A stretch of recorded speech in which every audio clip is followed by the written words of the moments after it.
हे कृष्ण कृपा सिंधु दीन बंधु जगतपते गोपेश गोपिका कांतम राधा कांत नमस्तुते तप्त कांचन गौरांगी राधे वृंदावेश्वरी वृषभानुसुते देवी तम नमामि हरिप्रिय तम नमामि हरिप्रिय।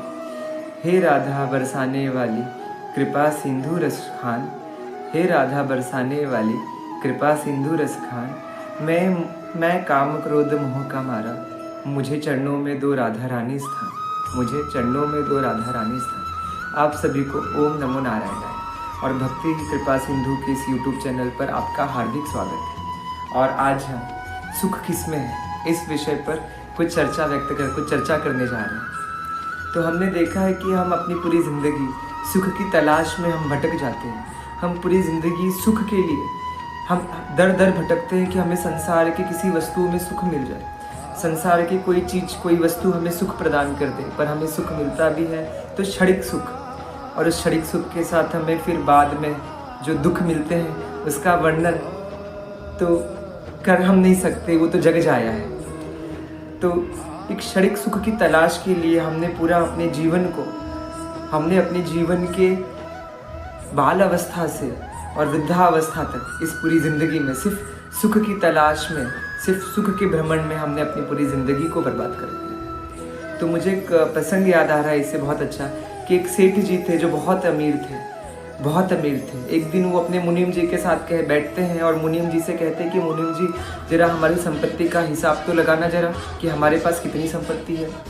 मुनीम जी ने कहा कि मालिक सेठ, हमारे पास इतनी संपत्ति है कि आपके 7 पुस्त चाहे तो बैठ के खा सकते हैं। अब सेठ जी रोने लगते हैं कि मुनीम जी आपने ये क्या कर दिया, आपने ये क्या कह दिया, सिर्फ मेरे 7 पुस्त ही बैठ के खाएंगे, मेरे 8वें पुस्त का क्या होगा।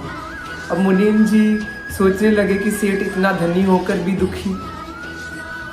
तो इस संसार में हर कोई किन्हीं न किन्हीं कारणों से दुख पा रहा है। सुख है तो भगवत गीता कहती है, कृष्ण कहते हैं सुख सिर्फ त्याग में है।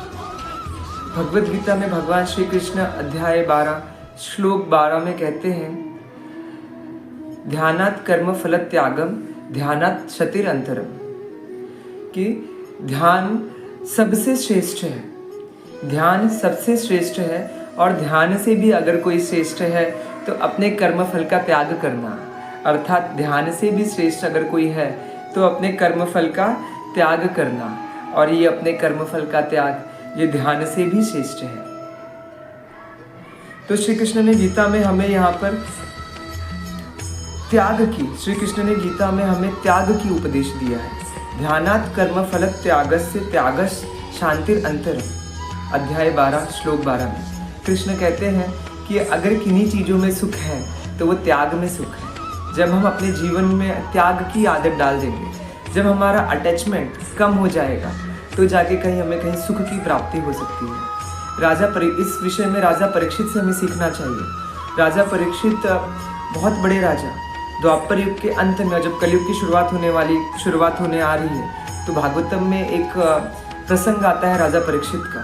राजा परीक्षित ये बहुत बड़े राजगद्दी, बहुत राजाधिराज, जब इनसे एक संत अपमान होता है, जब ये सामक ऋषि का अपमान कर देते हैं और श्रृंगी ऋषि ने श्राप देते हैं कि आपके 7वें दिन आपकी तक्षक काटने से आपकी मृत्यु होगी। और जब इन्हें पता चलता है कि मेरे 7वें दिन मेरी मृत्यु है तो ये खुश हो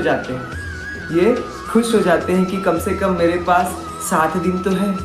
संसार वालों के पास तो नहीं कि अगले क्षण का पता नहीं, परंतु ईश्वर ने मुझे 7 दिन दिए कि मैं अपने आप के लिए कुछ कर सकूं, मैं अपने उस आत्म कल्याण के लिए कुछ कर सकूं। तो उन्होंने पहला कर्म किया त्याग, उन्होंने संसार का त्याग किया। हमें संसार का त्याग नहीं करना, हमें सिर्फ अपने कर्म फलों का त्याग करना है कि हे कृष्ण, मैं जो भी कर रहा हूँ वो सिर्फ आपके लिए कर रहा हूँ, और इससे जो भी कुछ हो उससे सिर्फ प्रभु आपकी सेवा है और मेरा कुछ नहीं। मैंने जो भी कुछ किया और जो भी धनराशि थोड़ी सी इकट्ठी की है उससे मैं इस परिवार का भरण पोषण कर सक रहा हूँ, क्योंकि प्रभु ये आपकी कृपा है, कृष्ण ये आपकी कृपा है। और जब हम सब कर्म फलों का त्याग करके प्रभु की शरणागत हो जाते हैं कि हे कृष्ण मेरा तो कुछ नहीं, तो हमें एक तो डिप्रेशन नहीं आता, दूसरा हमारे मन को शांति मिलती है, और तीसरा जो हमें आनंद का सुख मिलता है यही परम सुख है। सच्चिदानंद रूपाय, विष्णु प्रभु का रूप सच्चिदानंद है, सत्यचित और आनंद, और इसी आनंद की खोज हम सब करते हैं। तो इस आनंद की खोज हमें उस सच्चिदानंद की शरण में जाकर मिलेगा, जब हम अपने सभी कर्म फलों का त्याग कर उस सच्चिदानंद की शरणागत हो जाए। ओम नमो नारायण।